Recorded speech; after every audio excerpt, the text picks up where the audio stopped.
Sa mga maiinit na balita ngayong tanghali. Typhoon Marce, bahagyang bumagal ang kilos habang tinatahak ang silangan ng Philippine Sea sa Northern Luzon. Signal number 2 nakataas sa ilang lugar sa bansa. Pangulong Ferdinand Marcos Jr. muling bumisita sa mga sinalanta ng Bagyong Christine sa Camarines Sur. Tulong para sa mga magsasaka at mangingisda ipinaabot ni PBBM. Bilang ng mga Pilipinong walang trabaho para sa buwan ng Setyembre ngayong taon, bumaba sa 1.89 million ayon sa Philippine Statistics Authority.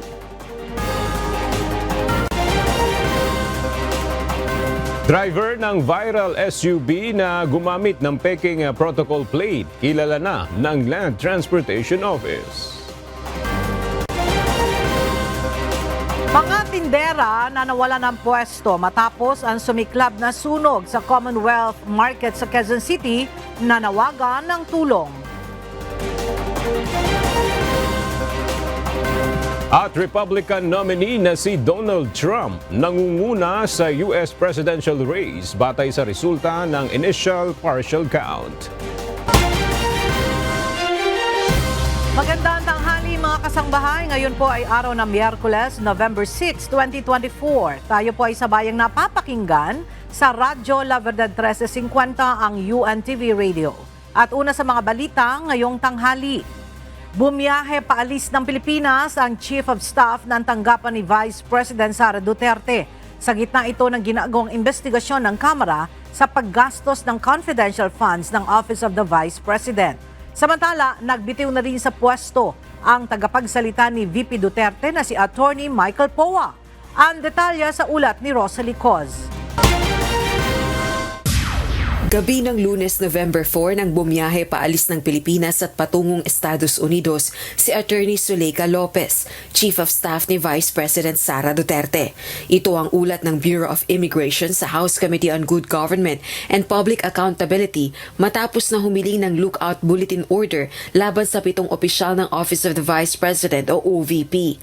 Sa gitna ito ng ginagawang investigasyon ng House Panel sa confidential funds ng OVP at ng Department of Education nang ang pangalawang Pangulo pa ang kalihim ng kagawaran.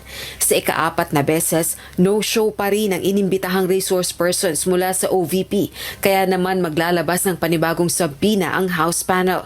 Sakaling hindi ulit dumalo sa susunod na hearing, contempt na ang ipapataw sa mga ito at ipaaresto ng Kamara. We will just reissue another subpoena with the stern warning that the next time that they fail to attend, we will be constrained to issue a much heavier penalty. Inihayag naman ni Attorney Michael Poa, nagbitiw na ito bilang tagapagsalita ng tanggapan ni VP Duterte. Ipinagpaalam umano nito sa pangalawang Pangulo ang kanyang desisyon. Nag-decide po kaming mutually kasi nag-express po ako na hindi ko kayang i-fulfill yung obligations ng contract as a spokesperson because to be honest with you, since I'm also a resource person here, I found it very difficult for me to go on media and be interviewed on the same matter kasi nawawala yung objectivity because I'm also part of the hearing as a resource person. Ang contract ko po ay dapat hanggang December of this year. So, pinre-terminate na lang po namin yung kontrata po. Samantala, isang DepEd official ang umaming nakatanggap din siya ng 9 na sobre na may tig 25,000 pesos ang laman bawat isa ng nakaupo pang DepEd Secretary si VP Duterte. Paniwala ng opisyal, hindi ito panunuhol at hindi rin anya galing sa confidential funds. It's 25,000. 25,000. How many times po? 9 times. 9 times. From what month up to what month? Let me guess, from February to September? I think so, sir. The first time I received it, I honestly asked Shine, Ma'am, is it part of the confidential fund? Sabi niya, no. It was just an allowance from the Vice President. Yung pagbigay ng allowance sa'yo is actually subtle bribery. So I considered it not really a form of bribery. or I was not pressured to sign the liquidation voucher, but I was requested to sign it, sir. Nadadagdagan ang bilang ng mga DepEd official na nagsasabi na katanggap sila ng sobrang may lamang cash mula kay VP Duterte na dating DepEd Secretary. Sa pagdinig, binusisi rin ng mga kongresista ang mga questionabling resibo na isinumite ng OVP sa paggastos ng confidential funds. Kabilang na ang mga resibong ang petsa ay 2023 samantalang ginastos ang pondo ng 2022. Saan po na ilalagay itong December 2023 AR if in fact they would say inadvertence nagkapalitan yan, or if they say typographical error naman, it wouldn't make sense. What's that doing in December 2022? 158 times po nangyari. More likely, this was the same mistake committed by perhaps a few persons, which raises the question, are these acknowledgement receipts spurious? Are they bogus? Are they false? They said they have inadvertently contained clerical or typographical errors indicating 2023 instead of 2022. Considering the nature of confidential activities which are usually conducted discreetly and completed within a short period of time, and in addition to the lack of attention to details of personnel attending to voluminous papers from several individuals, some data in the acknowledgement receipts submitted as proof of transactions may have been missed. Gayun din ang mga resibong may parehong penmanship, hindi mabasang lagda o walang petsa. We can only surmise, Mr. Chair, na yung pondo, dalawa lang ang pupuntahan nun. Kagaya ng sabi ko, sa bulsa or nagamit po sa ibang bagay. Both hindi po tama. Kasi kung ginamit sa ibang bagay, and I think the lawyers of COA would agree with me that there's technical malversation. Kasi iba ang purpose ng pondo, ginamit sa iba. Rosa Licoz, UNTV News and Rescue. Diyos ang aming sandigan, serbisyo publiko ang aming pinahahalagahan. Kinumpirma ng Office of the Vice President ang pagbiyahe abroad ni Undersecretary Zuleika Lopez mula November 4 hanggang November 16, 2024. Sa opisyal na pahayag na inilabas ng OPP, nilinaw nito na personal at walang kaugnayan sa kanyang trabaho ang pagbiyahe sa labas ng bansa ng OBP Chief of Staff. Dagdag pa ng OBP, nagsumite si Yusek Lopez ng kaukulang mga dokumento na kailangan para makabiyahe abroad ang isang opisyal ng gobyerno, bagay na inaprubahan ni Vice President Sara Duterte. Giit ng OBP, walang batayan ang mga espekulasyon ukol sa dahilan ng pagbiyahe ni Yusek Lopez at nakiusap na irespeto ang privacy nito at ng kanyang pamilya. Sisimulan na ng Senado ngayong araw ang deliberasyon sa panukalang 6.352 trillion pesos na national budget para sa taon 2025. Samantala, sinunod ng Senate Committee on Finance ang 2025 proposed budget ng Office of the Vice President na tinapyasan ng lower house. Alamin natin ang detalye sa report ni Asher Cadapan Jr. Ipininisinta na sa plenaryo ni Senate Committee on Finance Chairperson Senator Grace Poe ang 2025 proposed national budget. Umaabot ng 6.352 trillion pesos ang naturang 2025 General Appropriations Bill o GAB. Ayon kay Senador Poe, mahigpit na binusisi ng komite ang hiling na budget ng bawat ahensya upang matiyak na kada piso ay pakikinabangan ng mga mamamayang Pilipino. We're discussing a figure of immeasurable importance. The 2025 proposed national budget of 6.352 trillion pesos. It may seem overwhelming, but it is not impossible to account. This budget isn't just a series of numbers. It's a blueprint of our priorities, the most important investment of our government, and the heartbeat of our nation's future.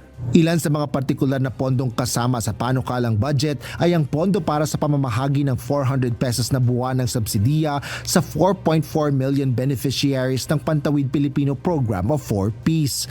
Ngunit hindi na nabanggit dito ang budget para sa ayuda sa Kapos ang Kita Program o AKAP na kinwestiyon ng Senado dahil hindi ito kabilang sa Senate Plenary Deliberation para sa 2024 budget.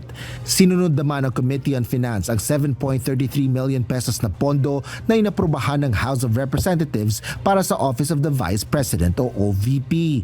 Ito ay matapos tapyasan ng mababang kapulungan ng Kongreso ng nasa 1.3 billion pesos ang 2 bilyong pisong pondong orihinal na kahilingan ng OVP para sa 2025.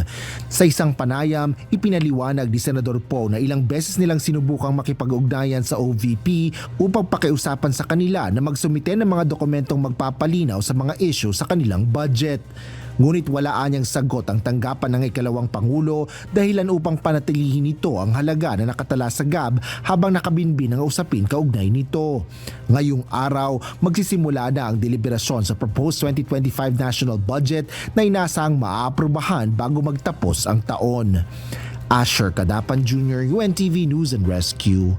Diyos ang aming sandigan, serbisyo publiko ang aming pinahalagahan. Inatasan ni Justice Secretary Jesus Crispin Remulla ang pagbuo ng task force mula sa mga piskal at ahente ng NBI para imbestigahan ang mga extrajudicial killings sa war on drugs ng nakaraang administrasyon. Ayon sa Memo Order Number 778, tungkulin ng task force ang case build-up at ang kinakailangang pag-file ng kaso laban sa mga sangkot sa mga pagpatay. Makikipag-ugnayan ang task force sa PNP, Witness Protection Program, CHR at iba pang ahensya upang masiguro ang maayos na investigasyon at pagsasampa ng kaso. Pinaalalahanan si dating Pangulong Rodrigo Duterte ng isang kongresista na tuparin ang pangako nito na dadalo sa pagdinig ng House Quadruple Committee o Quadcom. Pero ang isang mambabatas dudang sisipot pa sa pagdinig ang dating presidente. Mula sa House of Representatives, makibalita tayo kay Rosalie Coz live. Rosalie, may nakatakda na bang schedule ang susunod na pagdinig ng Quadcom? Ella, bukas November 7, araw ng Huwebes, nakatakda ang ika-10 public hearing ng House Quadruple Committee o Quadcom. Bago ito ay nagpaalaala si House Assistant Majority Leader Representative Sia Alonto Adyong sa dating Pangulong Duterte na tuparin ang pangakong dadalo sa Quadcom hearing pagkatapos ng November 1 holiday. Dagdag pa niya, kilala ang dating presidente sa pagkakaroon ng palabra de honor at iginiit ang kahalagahan ng presensya nito sa pagdinig kaugnay ng umano'y extrajudicial killings o EJK sa anti-drug war ng nakalipas na administrasyon. Sa huling pahayag ng dating Pangulo, sakaling imbitahan siya ng Kamara sa hiwalay na pagdinig, dedepende na raw sa kanyang kalusugan kung makakadalo siya, pero sapat na umano ang mga nasabi niya sa pagdinig sa Senado kaugnay ng issue. Samantala, naniniwala naman si House Assistant Majority Leader Representative Paulo Ortega na papayuhan ng legal team si Duterte na wag nang dumalo ng Quadcom hearing. Ito ay upang maiwasan umano yung mas matinding self-incrimination maging sa mga kaalyado kasunod ng mga naging pahayag nito sa Senate Blue Ribbon Subcommittee kaugnay ng kanyang kampanya kontra illegal na droga. Balik sa iyo, Ella. Maraming salamat, Rosalie Coz.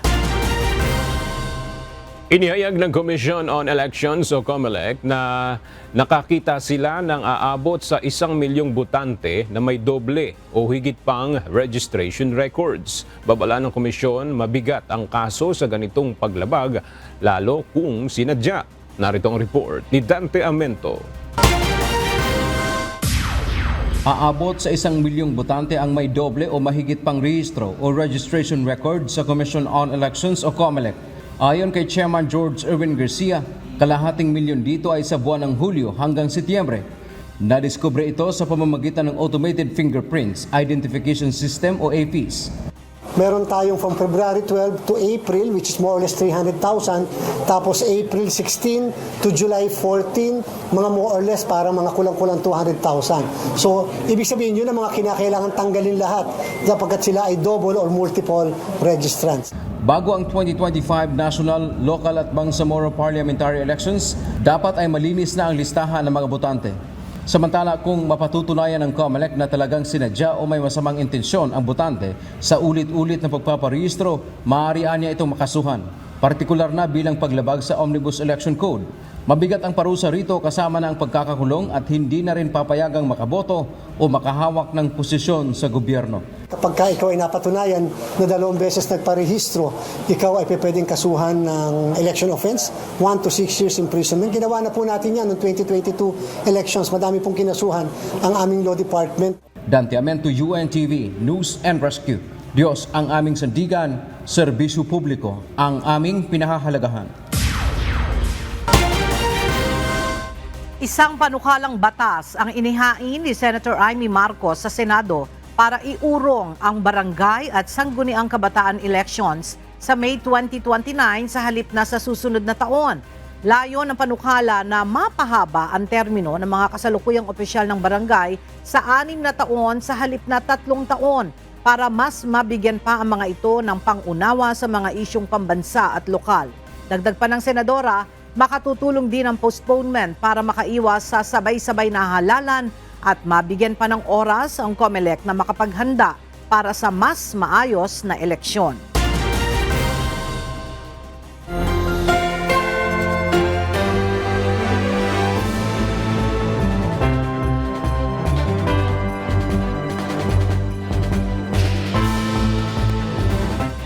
Nagsimula na ang botohan para sa isinasagawang US elections kung saan tumaas ang bilang ng election voters ngayong taon, kabilang na ang absentee voters. Samantala, nangunguna ngayon sa electoral votes ang Republican nominee na si Donald Trump base sa resulta ng early at partial count sa East Coast, USA. Mula sa Maryland, USA, alamin natin ang iba pang detalye sa ating US correspondent na si James Buntuyan live. James, nasa ilang Americans ba yung bumoto para sa early voting dyan sa Amerika? Yes, kasamang aga, umabot sa lagpas na 82 million Americans ang nagsumite ng kanilang balota para sa early voting bago ang araw na ito. Record-breaking nga itong numbers na ito dahil particular sa ilang Republican districts. Sarado na rin ang karamihan sa voting precincts sa buong East Coast ng USA kaninang alas 7 ng gabi, local time, at patuloy ang pagbibilang sa mga estado dito, kabilang na ang mga battleground states ng Georgia, North Carolina at Pennsylvania. As of 10:30 p.m., ito according to the Associated Press, ngayong gabi at 11:30 a.m. dyan sa Pilipinas, mayroon na ang 198 electoral votes si Trump, or actually, 210 na ito ngayon, nakakapasok lang.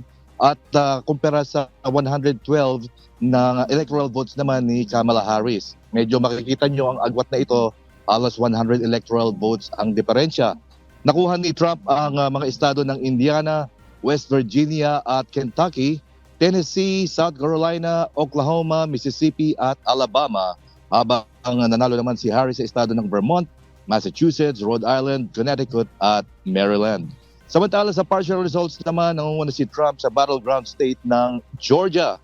Nangunguna naman si Harris sa early partial results sa Virginia, New Hampshire, Ohio, Texas at battleground state ng North Carolina. Mananalo ang kandidato na makakakuha ng majority of 270 electoral votes ngayong gabi. Kumpara sa Pilipinas na nalalaman ang panalo sa pamamagitan ng popular vote, dito sa US ay mayroong electoral college votes ang bawat estado na nakabase sa dami ng congressional representatives nito. Sino man ang mananalo sa popular vote sa isang estado ay ia-award sa kanya ang buong bilang ng college electors ng nasabing estado. Sa gabing ito, aga dahil sa dikit ang laban ni Harris at Trump sa mga battleground states, posibleng hindi agad malaman ang resulta kung sino ang susunod na pangulo ng bansa. Nananatili namang bukas pa ang mga botohan sa mga western states at asahan nating tututukan ng UNTV ang US election ngayong gabi. Back to you, Aga. Alright, maraming salamat, James Buntuyan. May posibilidad na mabago ang domestic at foreign policy sa estados depende sa magiging resulta ng US elections ngayong araw. Samantala, gaya ng presidential race, dikit rin ngayon ang labanan para sa legislative branch ng Amerika. Mula naman sa Dallas, Texas, naroroon ang ating kasama na si Abby Valdez live. Abi, ano na ang latest sa botohan para sa Senate at Congress dyan sa US? Noela, nakataya rin ngayong araw ang mayorya para sa US Senate at US Congress. Gaya ng presidential election, dikit din ang laban sa Senate at Congress election ngayong gabi.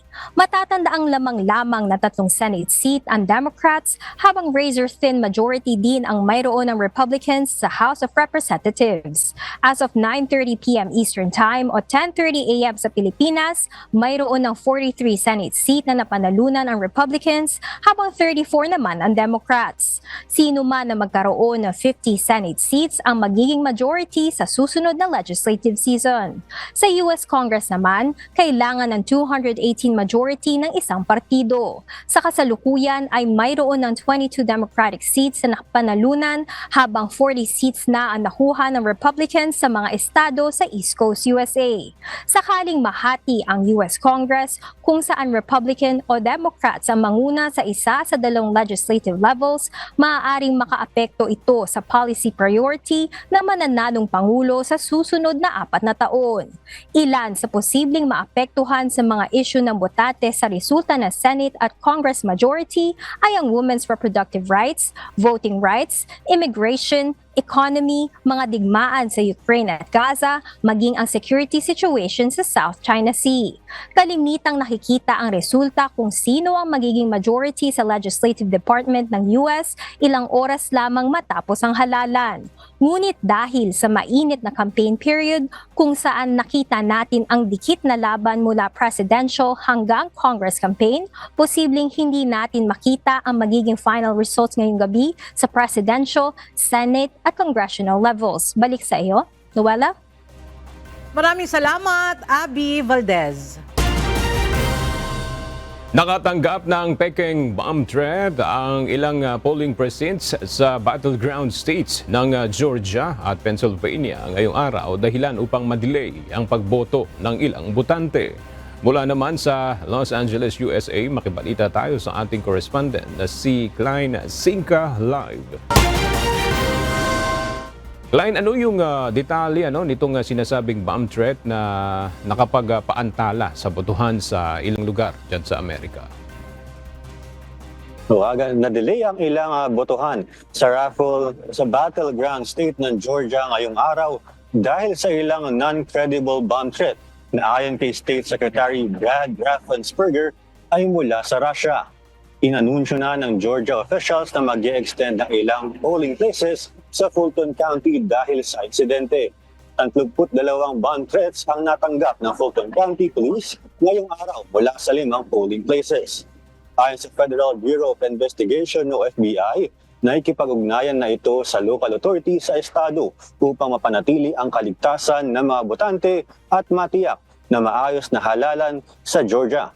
Samantala, inilikas naman ng mga tao sa loob ng isang courthouse na ginagamit bilang polling precinct sa Cameron County sa battleground state ng Pennsylvania matapos nakatanggap ng email na naglalaman ng detailed bomb threat sa lugar.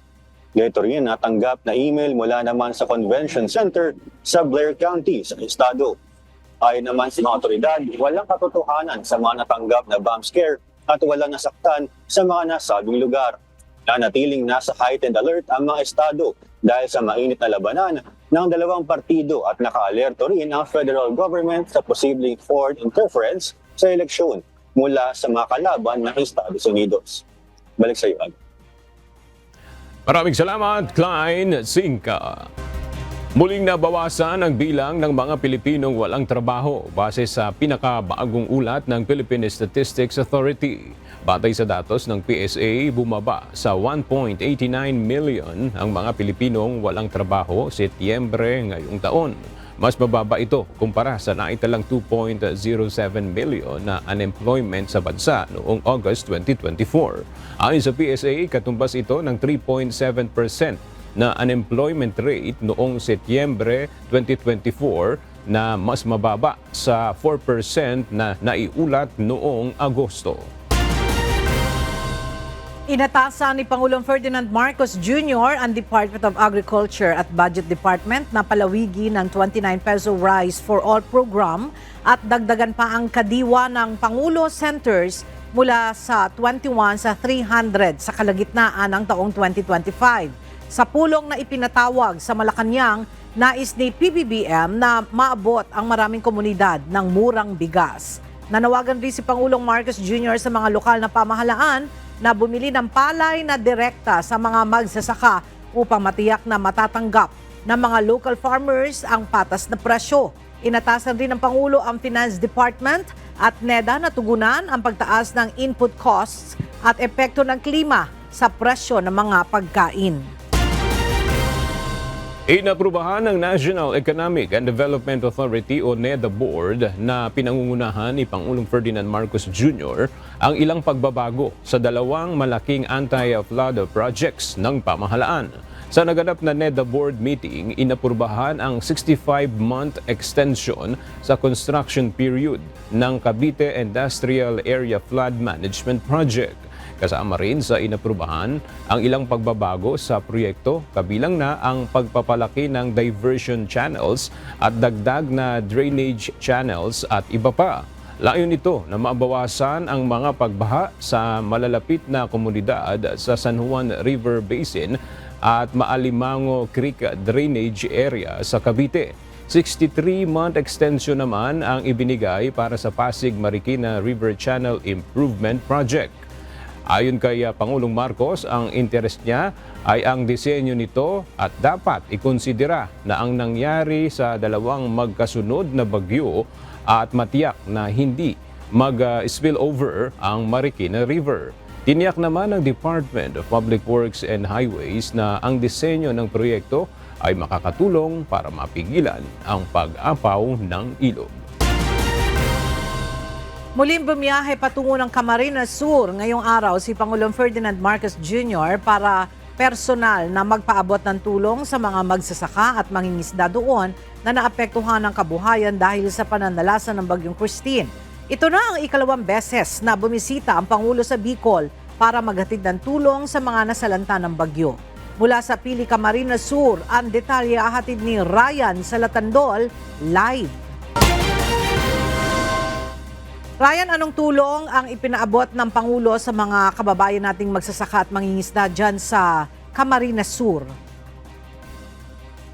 Yes, Ella, magandang tanghali. Nagbigay ang Office of the President ng 50 million pesos na cash assistance sa ating mga kababayan na magsasaka at mangingisda dito sa Bicol Region na naapektuhan ng Bagyong Christine na nagdaan sa Bicol. Pinangunahan nga ni Pangulong Ferdinand Marcos Jr. ang pagbibigay ng cash assistance para sa ating mga kababayang magsasaka at mangingisda sa probinsya ng Camarines Sur kanina dito sa Capitol Grounds Fuerte Sports Complex, Pili, Camarines Sur. Katulong ng Opisina ng Presidente ang Department of Agriculture at Department of Social Welfare and Development Office o DSWD sa pagbibigay ng asistensya.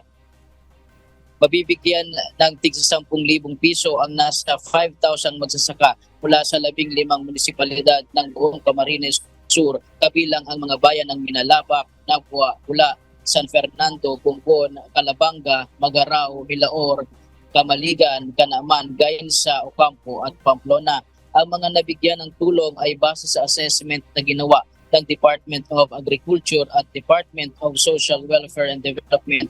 Kaya tinitiyak ng Pangulo na hindi ito mahahaluan ng anumang bahid ng politika at mapupunta ito sa mga most affected farmer at fisher folks. Bukod dito, namigay din ng crop insurance sa 10 magsasaka na nagkakahalaga ng 26,000 pesos hanggang 35,000 pesos sa aktibidad. Kasama ng Pangulo sina DSWD Secretary Rex Gatchalian, Department of Agriculture Secretary Francisco Chu Laurel, DILG Secretary John Vic Rimulya at kasama din ang mga lokal na pamahalaan ng probinsya ng Camarines Sur. Ayon sa pinakabagong tala ng Provincial Disaster Risk Reduction and Management Council ng Camarines Sur, mayroong 40,614 na mga farmers at fisher folks na apektado ng Bagyong Christine at umabot sa 2,044,738,058 ang pinsala nito sa agrikultura sa buong probinsya. Pagkatapos dito sa Pili, Camarines Sur, pupunta naman ang Pangulo sa Legazpi City, Albay upang mamigay din ng ganitong asistensya sa mga naapektuhan ng Bagyong Christine dito sa Bicol Region. At yan muna ang latest live mula dito sa Pili, Camarines Sur. Balik sa iyo, Ed. Maraming salamat, Ryan Salatandol.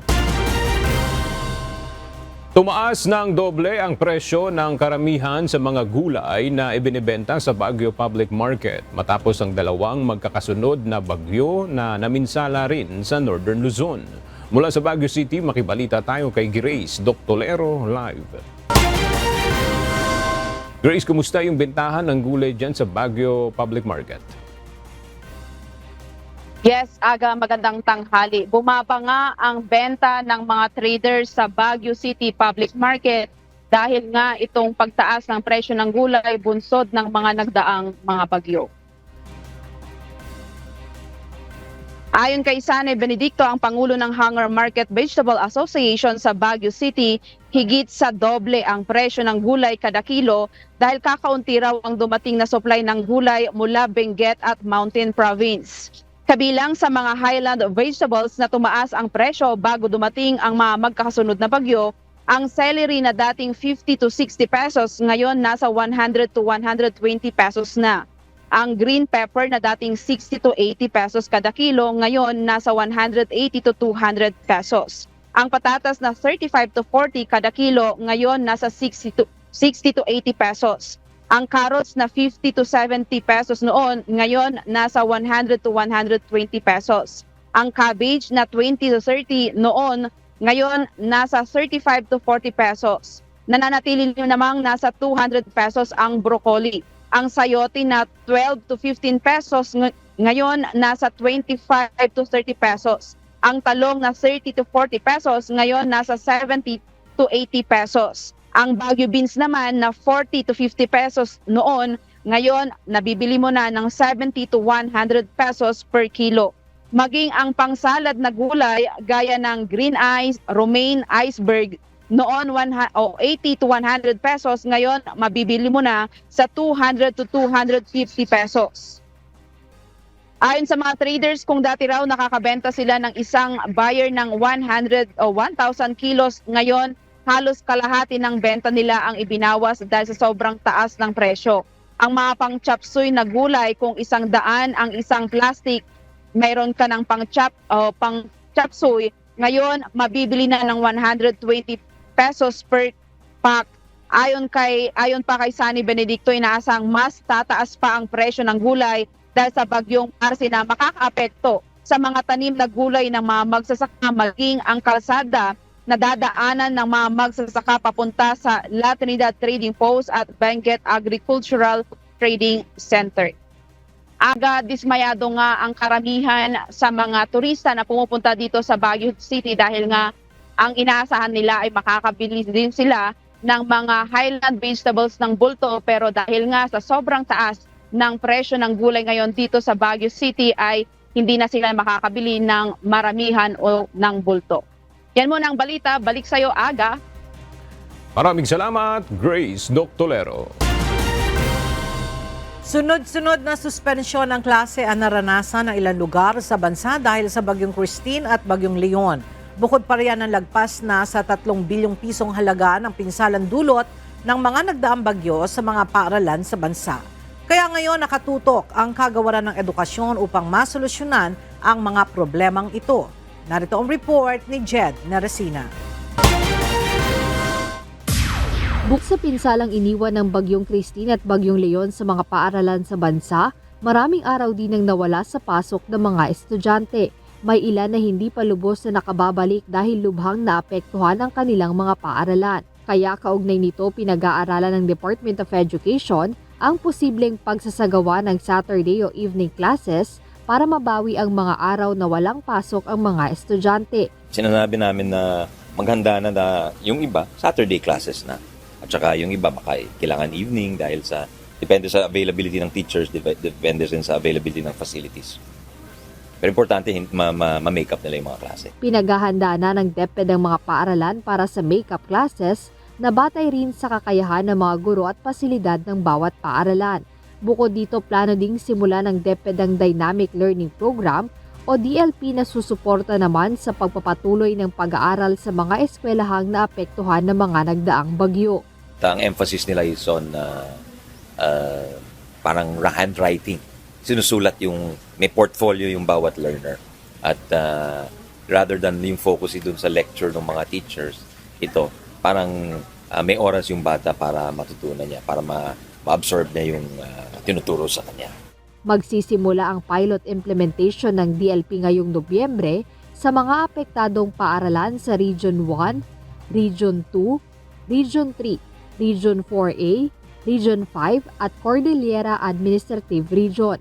Samantala lagpas na sa 3 bilyong piso ang halaga ng pinsalang dulot ng Bagyong Christine at Bagyong Leon sa mga paaralan sa bansa, kung saan ang iba ay lubusang nasira talaga ng bagyo.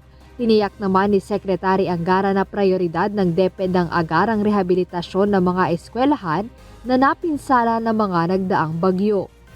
Kailangan palitan niya. Pero, syempre, we're limited by our budget also, di ba? Hopefully, dahil nasa budget process tayo nasa Senado tayo sa Thursday, baka madagdagan. Sana. Hihingi tayo sa mga dati nating kasama na sanang QRF po. Meron. May quick response fund, but that's ubos sa damages pa lang, sa repairs ng schools pa lang, ubos na yun. Jed Neresina, UNTV News and Rescue. Diyos ang aming sandigan, serbisyo publiko ang aming pinahahalagahan.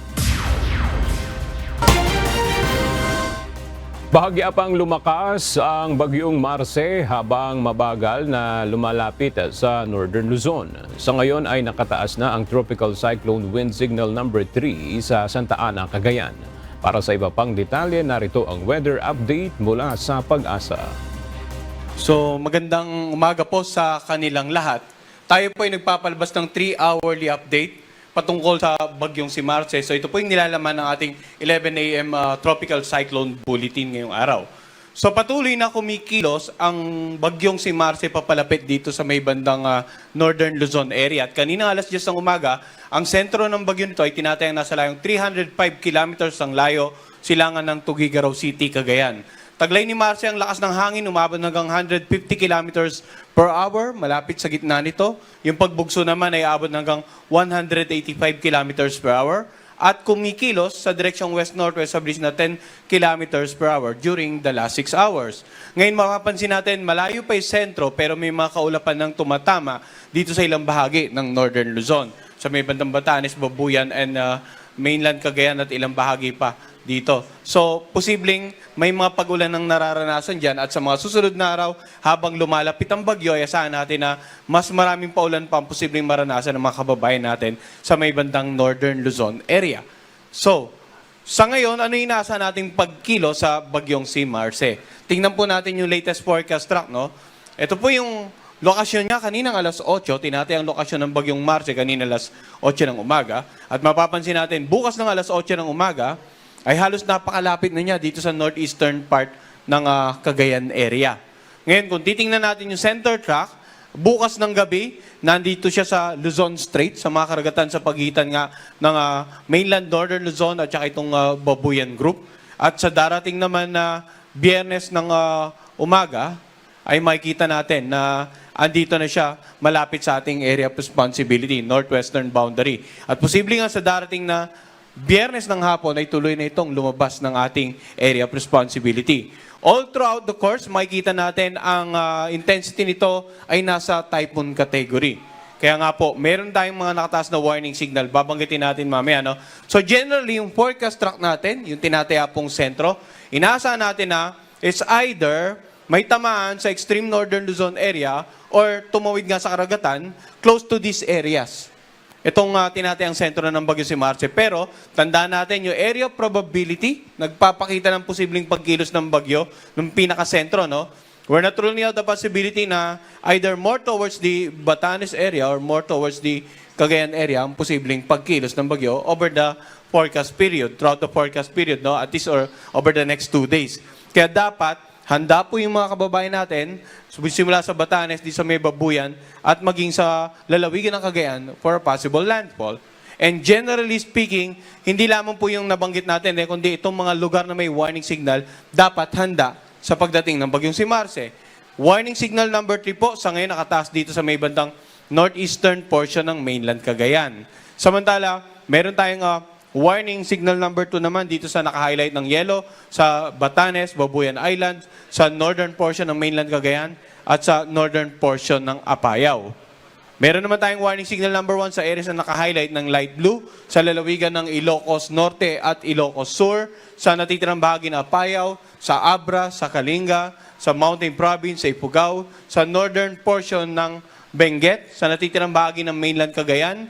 Warning signal number 1 din dito sa may bandang Isabela, dito sa may bandang Quirino, Nueva Vizcaya, at sa may bandang northern portion ng Aurora.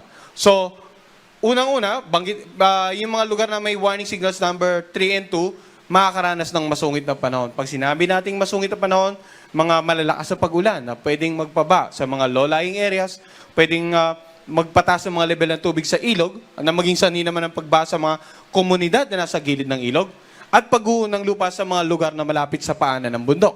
Lalong-lalo kung ilang araw na pong nag-uulan, may posibilidad na lumambot na po yung mga bahaging kalupaan na magiging sanhi ng landslide.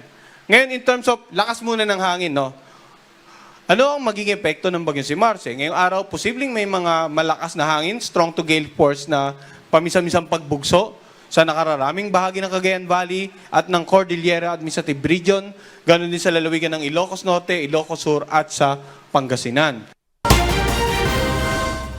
Sa iba pang balita, nakilala na ng Land Transportation Office o LTO ang driver ng viral SUV na gumamit ng peking protocol plate number 7 na iligal na dumaan sa EDSA busway at nagtangka pa umanong managasa ng traffic law enforcer. Tiniyak naman ng LTO na magiging patas sila sa pagpapataw ng parusa sa pasaway na motorista. Mula sa Quezon City, alamin natin ang detalye kay JP Nunez live.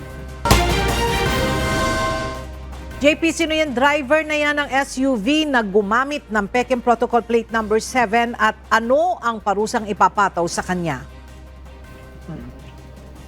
Ella, magandang tanghali. Yung driver na ito ay matagal ng company driver ng Orient Pacific Corporation. Ang pangalan ng driver ay Angelito Edpan.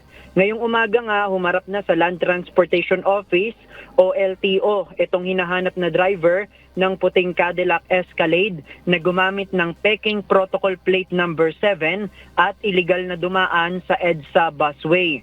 Sa press conference kanina sa LTO, sinabi ng driver na kaya siya humarap ay para linisin yung kanyang pangalan at harapin yung kanyang naging violation. Yung kanyang kumpanya, sinabing iniimbestigahan pa nila kung bakit merong nakakabit na number 7 plate doon sa kanilang sasakyan. Doon sa video, 2 lang ang nakita. Pero ayon sa driver, 4 silang nasa loob ng sasakyan noong dumaan sa busway. Kasama niya yung isa pang driver at 2 guests sa likod na mga investor umano ng kumpanya. Kaya umano niya naisip na dumaan sa EDSA busway dahil araw yon ng linggo at inakalang hindi siya mahuhuli. Sinabi rin niya na nagmamadali siyang ihatid yung mga sakay niya dahil sumama ang kanyang tiyan. Nilinaw naman ng driver na hindi niya intensyon na sagasaan ang enforcer ng SAIC. Automatic daw umano ang kanyang sasakyan na dala, kaya kusa itong umabante.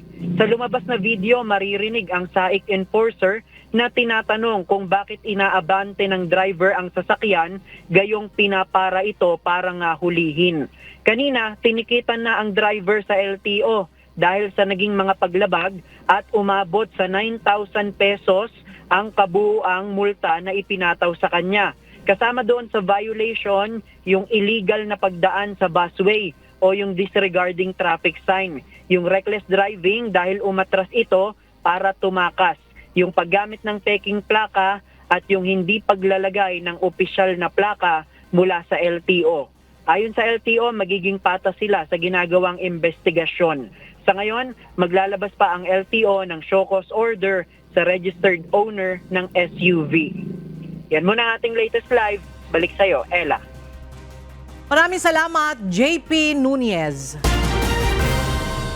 Inalis muna sa pwesto ang 3 tauhan ng PNP Anti-Cybercrime Group. Ito'y matapos na galawin ang CCTV camera habang isinasagawa ang operasyon sa Century Peak Tower noong October 26. Mula sa Kamkrame, makibalita tayo kay Lea Ilagan live.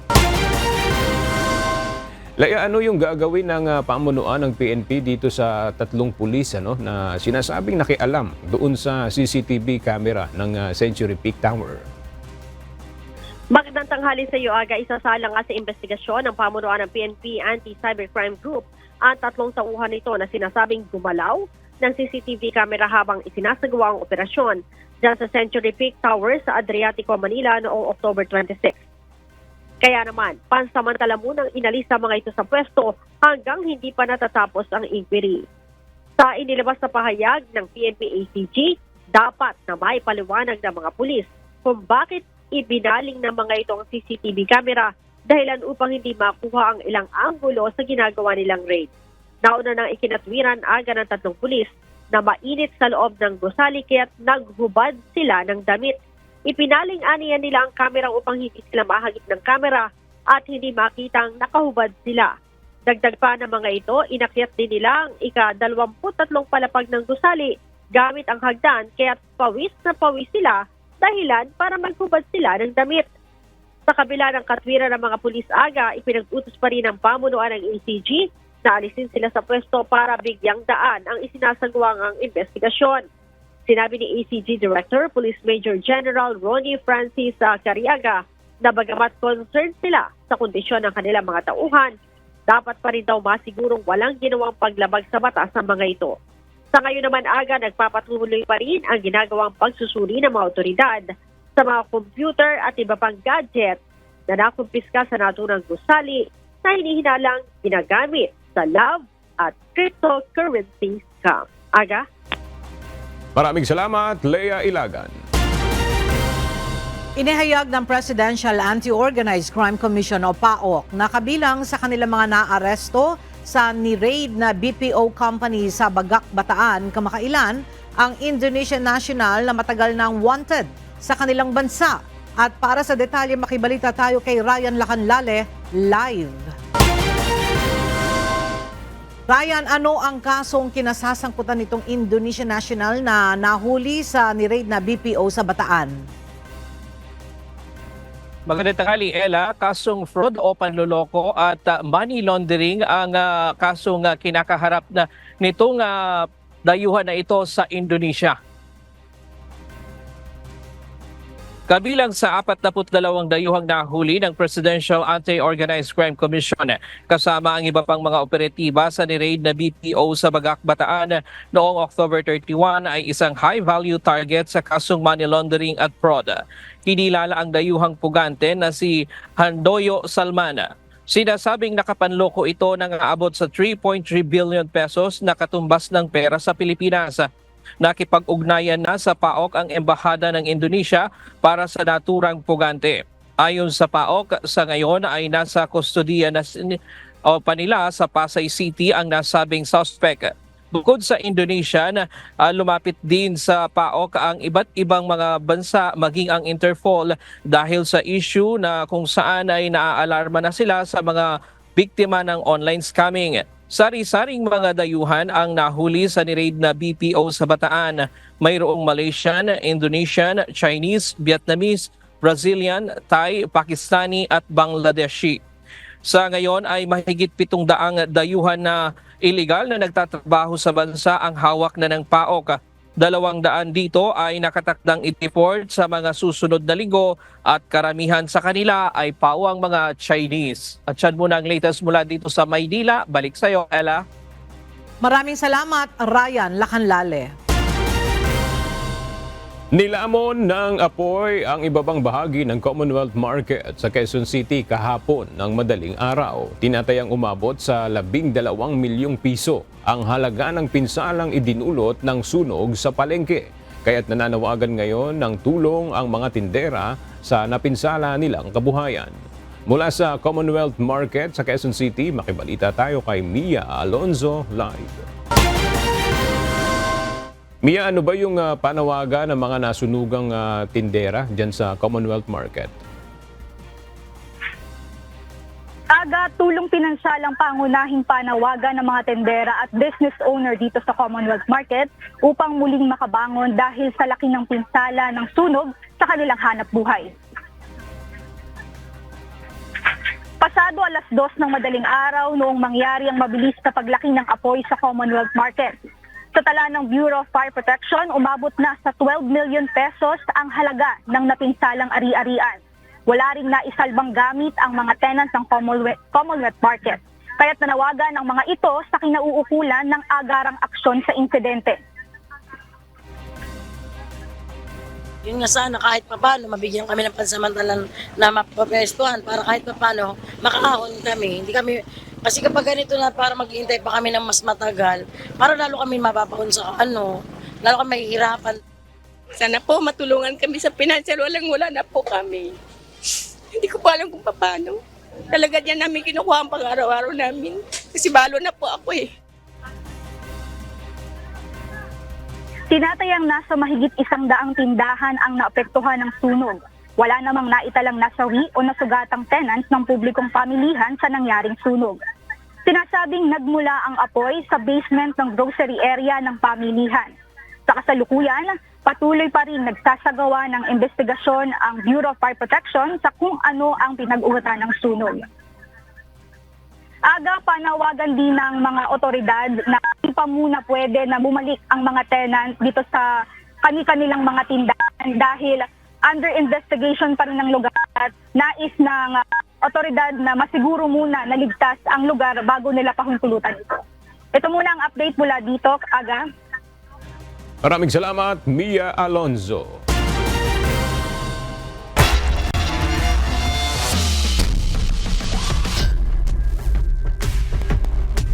Kinilala ng Senado ang back-to-back championship ng Senate Sentinels sa isinagawang UNTV Cup Executive Face-Off. Binigyan diin naman ni Senate Committee on Sports Chairperson, Senator Bongo, na higit pa sa sporting event ang UNTV Cup. Narito ang report ni Asher Cadapan Jr. Allow me to be a co-sponsor likewise of Senate Resolution number 1209, congratulating and commending the Senate Sentinels. Binigyang pugay ng Senado ang historical na kampyonato ng Senate Sentinels sa UNTV Cup Executive Face-Off ngayong 2024. Ito ay matapos ang magkasunod na pagsungkit sa championship ng kupunan ng magigiting na basketball players mula sa Senado. Ang back-to-back win na ito ang unang beses na nangyari sa naturang liga ng public service. Kabilang sa mga naglaro ngayong taon ay sina Senators Christopher Bongo at Joel Villanueva. As chairman of the Committee on Sports, it is with great pride and honor and I co-sponsor the resolution commending and congratulating the Senate Sentinels for winning its historic back-to-back championship in the UNTV Cup Executive Face-Off. First time po ito na back-to-back sa Executive Face-Off. It has been my great honor and pride to play alongside my fellow senators, Senator Bongo and Senator now Secretary Sani Angara in the UNTV Cup Executive Face-Off. Ginoong Pangulo, ito ho ang ikalawang sunod na panalo ng Senado sa UNTV Cup Executive Face-Off at ito po ay gumuhit ng kasaysayan sa mundo ng Liga ng Basketball ng UNTV Executive Face-Off. Memorable rin ito para sa Senate Sentinels dahil huling laro na ito ng grupo kasama si dating Senador at ngayong Education Secretary Sani Angara. May ilang manlalaro din ng Senate Sentinels ang magre-retiro na rin sa team ng executive players. Binigyang pagkilala rin ng mga senador si Kuya Daniel Razon na siyang bumuo ng konsepto ng Charity Basketball League sa bansa simula pa noong 2013. Kasama ni Kuya Daniel ang Members Church of God International sa pagtataguyod ng liga sa mahigit isang dekada ng tagumpay ng UNTV Cup. Salamat po sa camaraderie, salamat po sa friendship, salamat po sa tournament na ito na nagpasaya sa marami. At maraming salamat of course kay Kuya Daniel Razon. Ibinahagi rin ni Committee on Sports Chairperson Senator Bongo ang kahalagahan ng UNTV Cup na humihikayat sa publiko sa larangan ng palakasan. Dagdag pa rito ang hangarin ng pagtulong sa komunidad dahil sa fundraising na nakapaloob sa liga na ipinagkakaloob sa mga napiling beneficiary organizations o charitable institutions ng mga koponan. Level po ng excitement at level of happiness na maging part nito at syempre higit sa lahat yung maging part ka ng isang napakagandang adhikain ni Kuya Daniel dito sa UNTV Cup na makatulong po kami, nakakuha po kami ng 1 million na babigay doon sa Tahanang Walang Hagdanan, doon po sa Kite Foundation at doon sa Cancer Fund sa Philippines. Para kay Senador Go, ang tagumpay na ito ay hindi lang para sa buong Senado kundi para sa ating mga kababayan at sa lahat ng chosen beneficiaries ng UNTV Cup. Asher Kadapan Jr., UNTV News and Rescue. Diyos ang aming sandigan, serbisyo publiko ang aming pinahalagahan.